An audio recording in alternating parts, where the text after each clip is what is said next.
Hello, everybody. Today we're going to talk about a topic that is very close to my heart, a topic that I wish I had learned about earlier than I actually did. And this is operating in the world and engaging with sociopaths. This is something that is perhaps quite taboo to speak about, but I feel it's very important to bring it in the air, especially because if you're working in the cutting edge of any corporation or a high stakes organization, it's very likely that the higher you go up the ladder, the more sociopaths are present. I had my fair share, and I continue to, in organizations, and I have learned a few things the hard way, which I hope are going to be helpful. The first thing for us is to understand the forcing function of this person. A lot of the times, they are very, very good at pretending to be caring, but they are often organized around a particular forcing function, which is quite linear and predictable. For some, it's money, for some, it's power, for some, it's sex. And it's important for us to start to sense which forcing function there is. And the way that I've found to do that is actually by moving from just talk, because they're very good at talk and charming, to putting some stakes in the ground and seeing if when you pretend or you have your back against the wall, or you make it look like you have your back against the wall, what do they actually do? A lot of the times they will have an excuse and they will not really help you out. If you tell them that this is inappropriate, they might make an excuse, or they might say how this is appropriate. If you say this is something that is unethical or out of lines, they might explain and justify, or they might tell you, well, this has happened once, won't happen again. And these are great indicators. The key is for us to identify them, because once we have identified a sociopath, basically their power is gone. And this is more interesting once we have identified them, but they don't know that we know.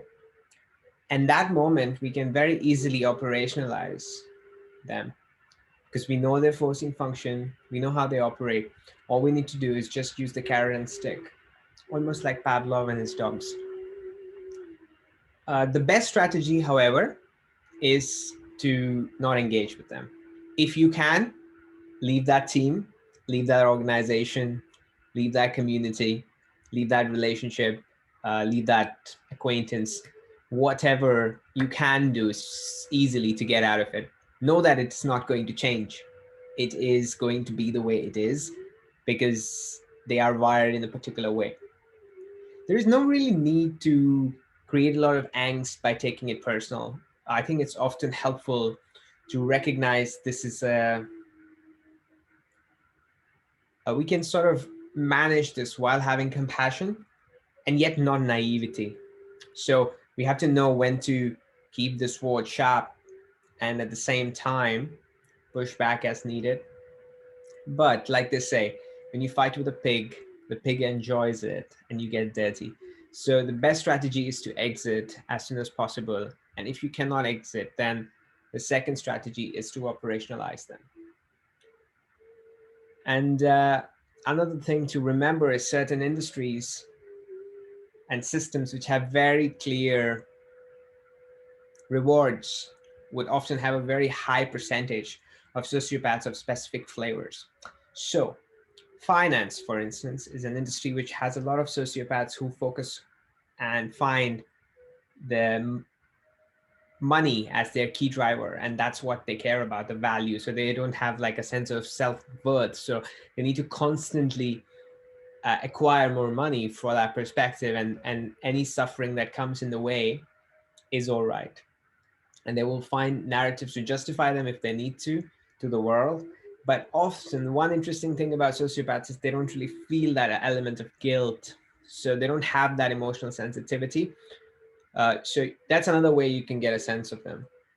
Another short hack is eye contact. A sociopath often makes an eye contact that's longer than normal, and they will not back off. It's almost like a animal like behavior pattern where a predator prey are in a system, and a predator often makes a longer eye contact than a peer would.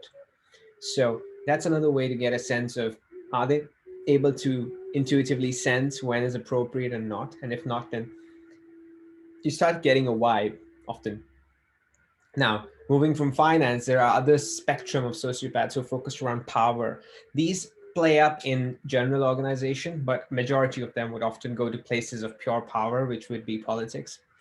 The third area would be around the the area of sexuality, and this a lot of the times is focused around acquisition and lust. And this is something which is more oriented to industries of image, which means fashion, media, Hollywood, right? So you have a lot of sociopaths in that who use their power in those kind of abusive ways to the people on the other side. I think we need to all educate ourselves better about this, because this is the fact of life, and this is so it's so important. Once we know this, we can a protect ourselves, but more importantly, spotting one, we can start to help others around us in the team, in the group, in the community protect themselves too. It's very easy once the cover of a sociopath is blown, they cannot operate in that environment. So they end up exiting because they need to have a place where people don't know their true colors, as if it were. Okay, with that being said, I hope this was useful. And remember, you have to keep your cool, your calm, and your sense of power in alignment, because you never want to let the sociopath gaslight you or get into your thinking mechanism by constant chatter. Once they do that, then they make you doubt your own judgment. So it's super important to have self-awareness, but also a spectrum of dialogue partners who can reflect back reality to you, and your own deep keel in terms of the values that you hold and the way you wish to operate in this world. So with that being said, I hope you don't encounter many of these people, but when you do, you're able to take the right action. And if you see someone fresh out of university often getting into trouble, try to help them out. Yeah, I wish I had known this when I graduated from my university. But as they say, the suffering that we go through helps us be compassionate and teaches us things we cannot learn any other way. All right. Much love.